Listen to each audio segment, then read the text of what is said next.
In the next 3 years alone, the utility department will undertake 111 projects to address issues stemming from aging sewer system and comply with federal mandates to reduce sewer overflows and address needed repairs and maintenance. 111, that's a lot of work. In fact, we've added positions in the water and sewer utility department beginning in the new year just to simply handle all the work. This is not only a project we must do as a community, as I said in the video, it's a project we should do for the health and benefit of our families and for our community. The video you saw is part of an informational campaign that's underway explaining a CSO, a combined sewer overflow, to outline why we need to fix B Slough and to understand the value of our sewer system, an asset that is unseen and probably undervalued. You can learn more about the Renew Evansville program at www.renewevansville.com or the Renew Evansville YouTube channel to watch the informational videos or to utilize educational tools that will help you better understand the long-term control plan. And I would just tell you, if you have businesses or organizations that you would like a speaker from the utility department to come out to, we'd happily make that accommodation for you. Now, back to a quality of life issue that I am very excited about. It's been in the news a little bit. Roberts Park. What to do with Roberts Stadium was one of the issues that was left to our administration. It was a tough decision, but it was left unresolved, and we had to figure out what to do. As you know, a task force was formed and held numerous public meetings. Ultimately, a report came to my desk that summarized the pulse of the community on this site's future. The response was clear. And just as a reminder, there were more than 600 ideas that were submitted for this site. The space offers a once-in-a-lifetime opportunity for unique green space in our city. That was the overwhelming theme. The insights of land use experts, realtors, economic development officials on the best use of the land were really greatly appreciated. David Matthews, who's here today, I'm not sure if Corey Mills is here today. Each of those gentlemen offered great insight and assistance to us in determining what we should do. Thanks to a planning grant from the Wellborn Foundation, the work on designing the new park, referred to as Roberts Park, has been underway for several months. The design team, led by Jeff Justice, who has used input from key stakeholders and from public meetings to guide the final plan. His final plan is just weeks away. He has literally taken information from 200 some odd surveys and applied it to the plan. If you have a chance to attend one of the public meetings or visited the city's website, here were the initial concepts that were offered based on the feedback. Just real briefly, connectivity from roughly McDonald Golf Course on Morgan Avenue through Lincoln Avenue, the old State Hospital grounds. Very excited about that. This includes the Westwood Nature Center, the 200 acres there. I think one of the neatest concepts was right here, what we're calling the Great Lawn. The Great Lawn is 6 to 8 acres, which can literally be used for anything. For kids coming in and throw frisbee, for pop-up movies. The Evansville Parks Foundation would love to have pop-up movies on this site. We have a lot of really great ideas. A lot of organizations have expressed interest in participating financially in this park. And but I would tell you, as a result of the feedback from those 200 plus surveys, this concept, which was the original concept, has changed pretty dramatically, and we're about that far away from it being really done. And when it's done, we'll take it back out to the community. We should have, at that time, a better idea of what the budget will be on the entire project. We've projected and committed that it would be a $6 to $8 million project, and we believe we will stay within that framework. We'll then go back to the council and ask for funding. I'm confident the council will eventually provide the funding that we need to get this project going. I would tell you that as early as or late as this morning, we've had Twitter dialogue with young people in the community who are really concerned about the future of the skate park that we talked about. The skate park is not going to go away. It's still part of it. But we have to build the infrastructure of the park first, that is the pathways, the ingress and egress. We have to build that before we can build everything else. But the fact that young people are tweeting us asking about the skate park tells me the interest in this park runs deep in our community, and we are committed to keeping this project on the front burner. There are members of the City Council, I will tell you, that would think we should sell this land. And I will tell you that I unequivocally oppose that. I would never be a part of selling it. I am committed to making sure this is the best green space the state of Indiana ever has. So more to come on that, and we'll be reaching out to many of you in this room shortly to figure out how you can help us be advocates for funding that. Before I close, let me briefly mention a project that we're all interested in this neck of the woods. Will have a tremendous impact on all of Southwest Indiana, and that is the expansion of the Indiana University School of Medicine, the creation of a new medical education research center. It's a transformative project that will bring new students and workers to this area.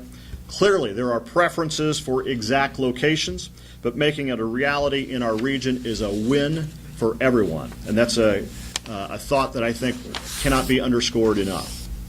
As mayor of Evansville, there's an obvious preference to land the project inside the city limits, and there's a further preference on my part for the downtown area because of the financial incentives that we have and tools available that we think will make it a better site. Again, however, I do look at this as a friendly competition. Wherever it lands, it benefits everyone. Our team is working hard and will be ready to respond to the request for proposals from Indiana University when it is released, hopefully sometime late November. Again, as I've said many times, the RFP is a competitive process, and the city will put its best proposal forward at the appropriate time. What is really exciting is, I think, the participation by the 4 institutions that recently signed an agreement to be part of the venture. That is the University of Southern Indiana, the University of Evansville, Ivy Tech, and Indiana University. They're all agreed to collaborate and share space on this campus. Our hospitals are working together to make sure that they can collaborate on this campus as well. It is truly exciting, and we hope by sometime in the late winter or early spring we'll know exactly where it lands. Let me say again, I really appreciate the opportunity to come to the business community. You are a great partner for the city of Evansville as we try to move the community forward. It's important to note that we meet as an administration with the leadership of the chamber on a monthly basis.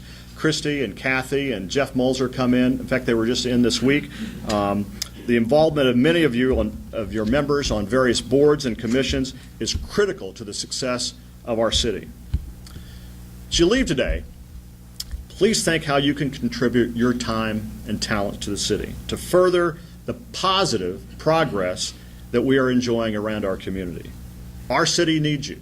Our city needs all the great minds, all the great ideas. I'm grateful for your time and attention today, your attendance. I think I'm looking forward to the questions that some of you have submitted, although I noticed that my wife was filling a questionnaire out, so I'm a little leery of that one. So with that, I'll be happy to take your questions. Share the mic with you for a second, Mr. Mayor.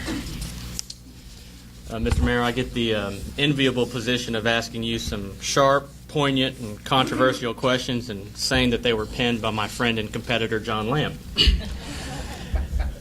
Amy Simpson, the dean at Harrison College, asks, what do you see in the future in the way of supporting non-traditional students as they pursue higher education? We don't have an app for that. As they say, I don't have a quick answer, but I would tell you that non-traditional students should be, like everyone should be encouraged to be engaged in the community. That's the message I take when I speak to the Harrison colleges of the world. I talk about what's available for community involvement.